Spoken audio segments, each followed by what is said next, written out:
strong that even if the boat will sink, our faith will not sink. No? Amen na. Maski pag wala na maski pag ang boat ni sink, but we must not let our faith sink.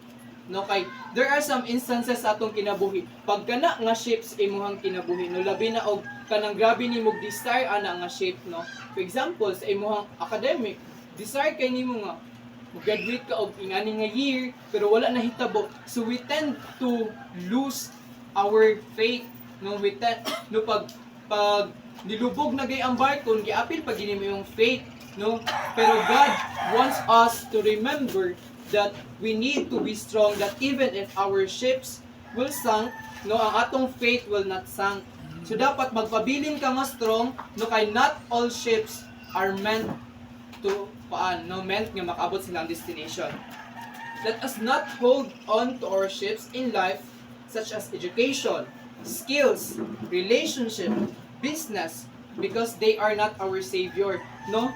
Kay ano man trabaho ko og Domingo kay mula gini makapadato sa amuha, magtarong ko eskwela kay mo ni makapadato sa amuha, magtarong ko sa amuhang trabaho kay ma-promote jud ko ani, pero do not hold, no, too much sa imuhang ship sa imong kinabuhi, because dili na mo imong savior.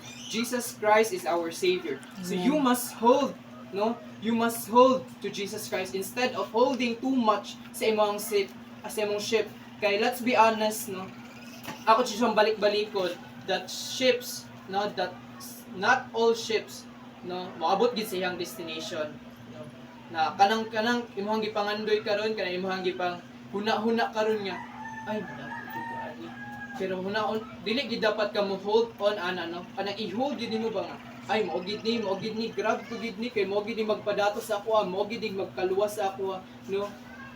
Mao nang we tend to lose hope pag kana nga ship dili gid makabot sa iyang destination, no. Mao nang we must not hold on to our ships, no, too much holding kay basin pag abot sa panahon, no, pag kana nga barko mulubog, no, basin imuhang pagkapristuhanon mawala na pud, no. Mukalit na pud kawala tas ay nawala man si Aya, ay wala kay kuan man iyang relationship na lunod man si Aya dito, so wala ko si Aya ni kuan because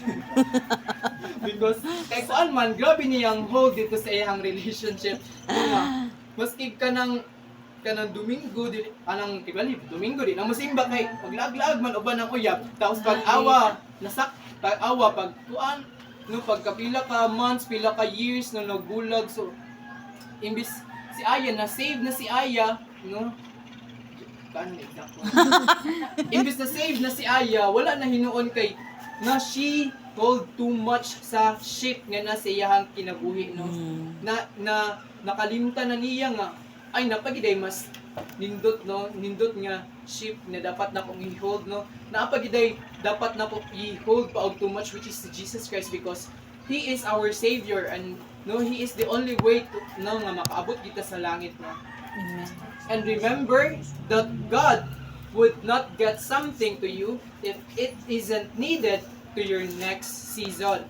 So, if God get that thing, that means that it is not needed for your next level or next season. No, huna-huna nga dili mo kuha si Lord kung sa imong kinahanglan sa next level. For example, no, kinahanglan nimo nga magtrabaho kay napaman kay family na gibuhi. So dili na kuhaon ni Lord sa imuha kay ngano man kinahanglanon pa na nimo siya sa next level. Pero og if ka na gikuha ni Lord, no, remember that that thing is not needed sa imuhang next season sa imong kinabuhi. That thing is not needed kay naapay mas more na ihatag si Lord sa imuha, no. Ayaw huna-una ang gikuha na ni Lord sa ako ani tungod kay basin dili ni ba basin kuan ba basin si Lord dapat yung pasangin la, no. Usahay pud demonyo na pud pasangin la, no. We give too much credit to the demon, no, maski nagkita ang mismo sa atong kagalingon ang nagbuhat no nga maka-encounter tag shipwreck sa atong kinabuhi, no. So ayaw huna-huna